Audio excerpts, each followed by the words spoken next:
नमस्कार। ज्ञान गुरुचरण में आपका हार्दिक स्वागत अभिनंदन। हम पढ़ रहे हैं कक्षा 8 के लिए जो आपकी सेकंड पुस्तक है भारतीय खोज। प्रथम अध्याय हमने पूर्ण कर लिया था अहमदनगर का किला। आज और हमारा सेकंड अध्याय है जिसका नाम है तलाश और इसके लेखक है पंडित जवाहरलाल नेहरू, जिसका हमने फर्स्ट अध्याय में उनका जीवन परिचय देख लिया था। मैंने आपको बताया था 14 नवंबर 1889 में इसका जन्म होता है और 14 नवंबर को हम बाल दिवस के रूप में भी मनाते हैं। और भी कई अनेक जानकारियां तो सब परिचित है। आज हम शुरू करते हैं तलाश, इसका सेकंड अध्याय। तो इसमें गांधी जी प्रथम आया था कि पंडित जवाहरलाल नेहरू ने लेखन कार्य शुरू किया था और लेखन कार्य में वो अतीत के बारे में लिखने का सोच रहे थे, वर्तमान और भविष्य के बारे में वो सोच रहे थे कि वर्तमान चल रहा है उसका क्या लिखना और आगे आने वाले समय में क्या होगा। ये मैं पैगंबर मतलब ईश्वर नहीं हूँ, इसलिए उन्होंने सोचा था कि जो बीत गया है अतीत उसके बारे में लिखूं। उससे संबंधित यहाँ आएगा अगला आपने तलाश में, तलाश का मतलब जानकारियां लेना, तलाशना, जैसे कई प्रकार की सभ्यताओं का वर्णन यहाँ करेंगे। तो ये आज हम इस पाठ में पढ़ेंगे। तो शुरू करते हैं। बीते हुए सालों से मेरे मन में भारतीय भारत है, इसके बीच में बराबर समझते हैं, उसके प्रति अपनी प्रतिक्रिया का विश्लेषण करने की कोशिश करता हूँ।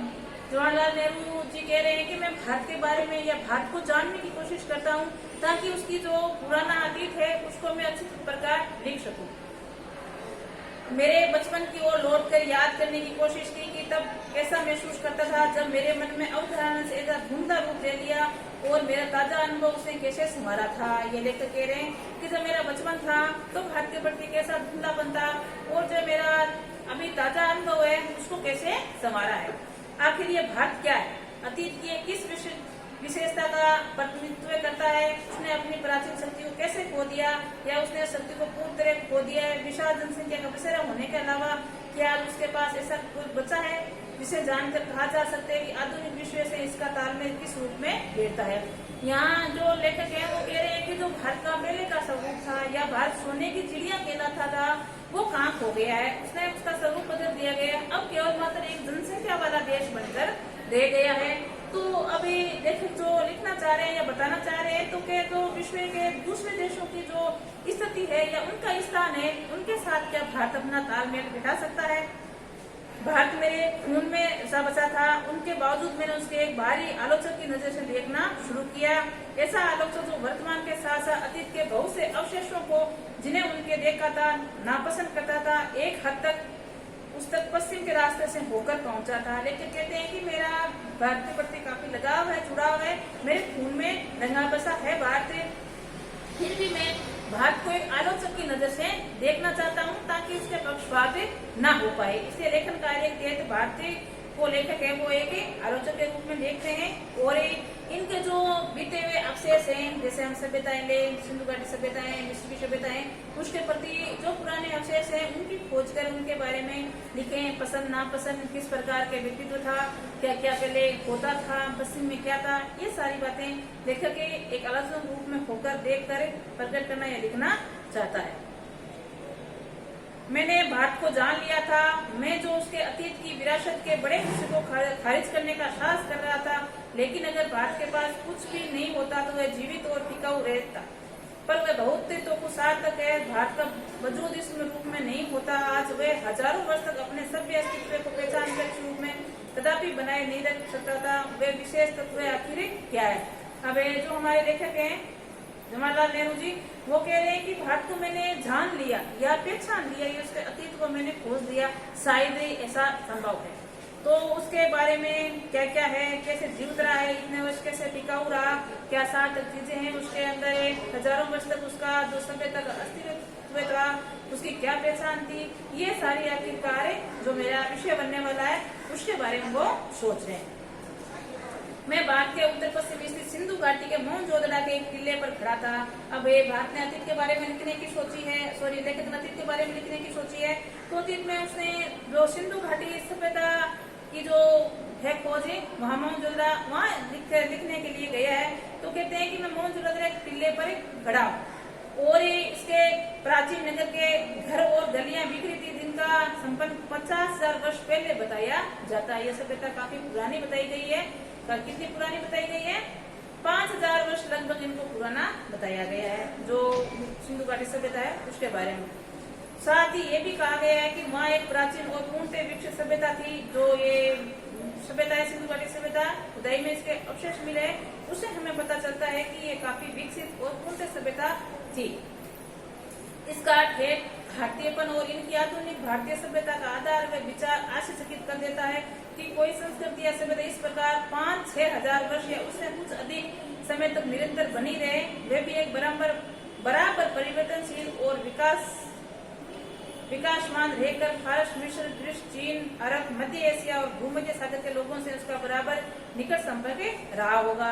ये बाकी सभ्यता भी हो सकती है, जैसे मिस्र की है, फारस की है, ग्रीस है, चीन की है, अरब है, मध्य एशिया, भूमध्य सागर की है, इनके बराबर कहते हैं कि हो सकता है इस सभ्यता से संपर्क रहा हो। तो इनकी जो खुदाई में सारी सभ्यताओं को हम देखें तो काफी विकसित पाई गई है और काफी समानता भी देखने को मिलती है। इसलिए लेखक ये सोच रहा है या संभावना जता रहा है कि हो सकता है आपस में इनका तालमेल रहा होगा या संपर्क रहा होगा, जिसमें इसमें जो भी वस्तुएं मिल रही है उसमें काफी समानता देखने को मिलती है। ये तभी भारत ने प्रभावित किया और स्वयं भी उससे प्रभावित हुआ, फिर भी उसका सांस्कृतिक आधार इतना मजबूत था कि वह हिला नहीं। इसे मजबूती का रहस्य क्या है? कहते हैं कि जो सभ्यता देखने को मिली है इसका हम देखें तो काफी मजबूती, और इस मजबूती के पीछे क्या कारण रहा होगा या क्या रहस्य रहा होगा। मैंने भारत का इतिहास, उसके विशाल प्राचीन साहित्य के कुछ अंशों को पढ़ा, मुझ पर विचार की, तेजस्विनी भाषा की स्पष्टता और उसके पीछे सक्रिय मस्तिष्क की स्मृति में गहरा प्रभाव डाला। वो कहते हैं कि मैंने इसे विशाल जो इतिहास है हमारा उसके बारे में काफी अध्ययन किया है और साहित्य को भी पढ़ा है, तो पढ़कर मुझे मेरे विचार है, मेरी भाषा है उसमें स्पष्टता आई है और मेरा जो मस्तिष्क है वो सक्रिय हो गया है। क्या तात्पर्य है कि हमने जो जानकारी लेनी चाहिए थी वो लेखक को काफी हद तक मिल चुकी है।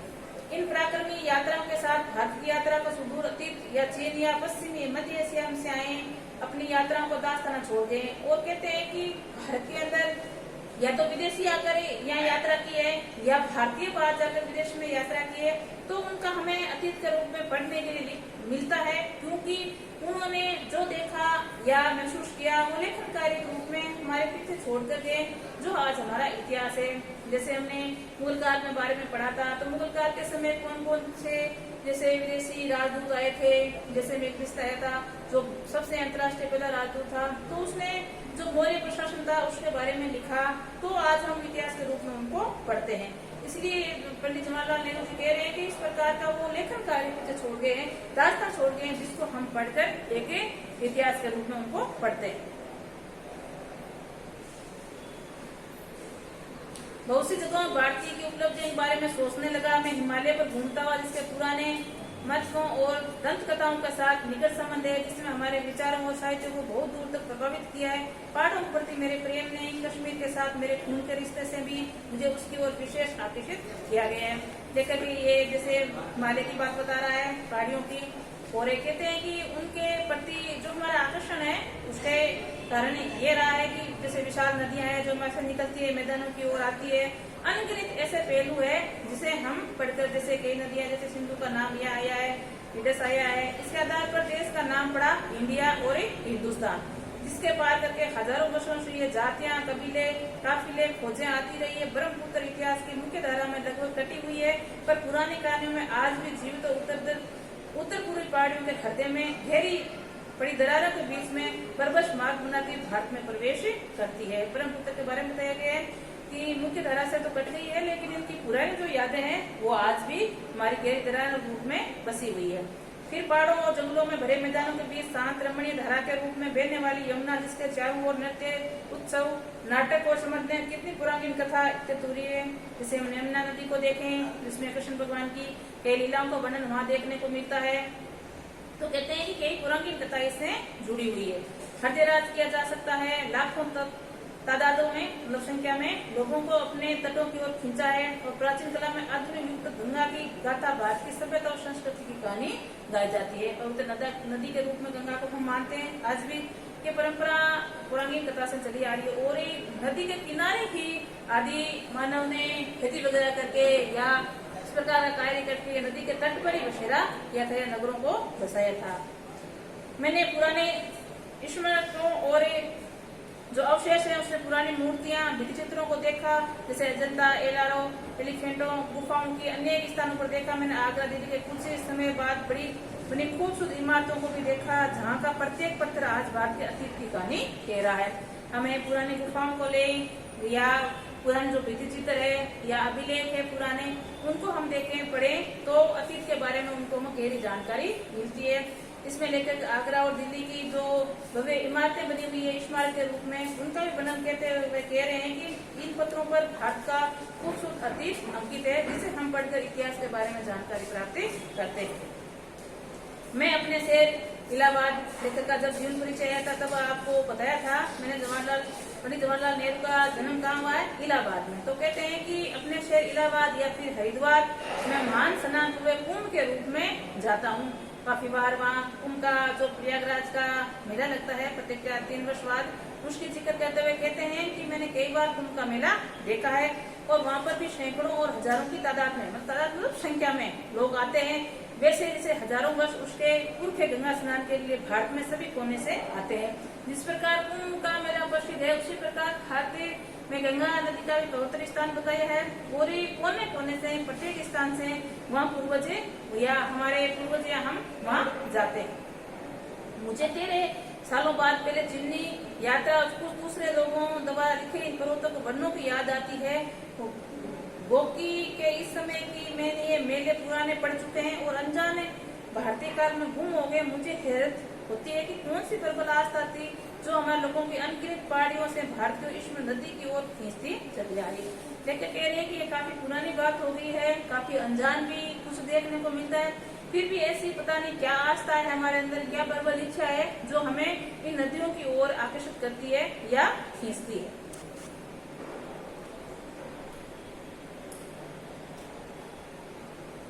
आगे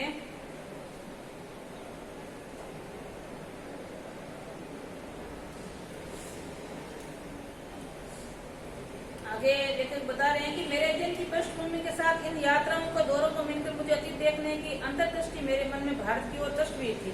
लेखक जो ये जानकारियां बता रहा है हमारे भारत के अतीत के इतिहास की, उसमें लेखक ने कई प्रकार की यात्राएं भी की है और यात्राओं के अंदर लेखक कह रहा है कि अंतर्दृष्टि से मेरे मन में भारत की जो तस्वीर उभर कर आई है वो लेखन कार्य में यह अंकित करना चाहता है। उन्हें धीरे धीरे सच्चाई का बोध घर करने लगा और मेरे पूर्वजों भूमि में ऐसे जीते जागते लोग आबाद हो गए जो हंसते हंसते हंसते रोते प्यार करते और पीड़ा भोगते भी इन्हीं ऐसे लोगों की है जिनकी जिनकी जानकारी और समझ के इस अतीत के सैकड़ों सजीव चित्र मेरे मन में उभरे। और जब कभी किसी जगह जाता उसमें विशेष स्थान से समर्थ चित्र तत्काल मेरे सामने आ खड़ा होता। जैसे हमारे बलिदानों की या शहीदों की बात यहाँ दी जाए तो हंसते रोते या पीड़ा से करते हुए प्रत्येक कार्य वो करते गए और आगे बढ़ते गए।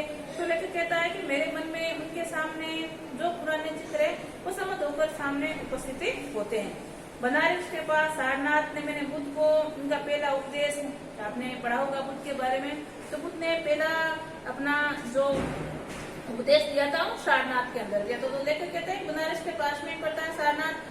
तो बुद्ध का पहला उपदेश वे लगभग 7,500 वर्ष का फासला तय करके उनके कुछ अभिलेख शब्द जैसे दूर से उसके प्रतिध्वनि मुझे अपनी ओर या सुनाई पड़ते हैं। मतलब इतनी पुरानी बात होने के बाद भी लेखक ने जब अतीत को टंटोला या देखा तो उनके जो उपदेश के थे उसके कानों में घुसते हैं।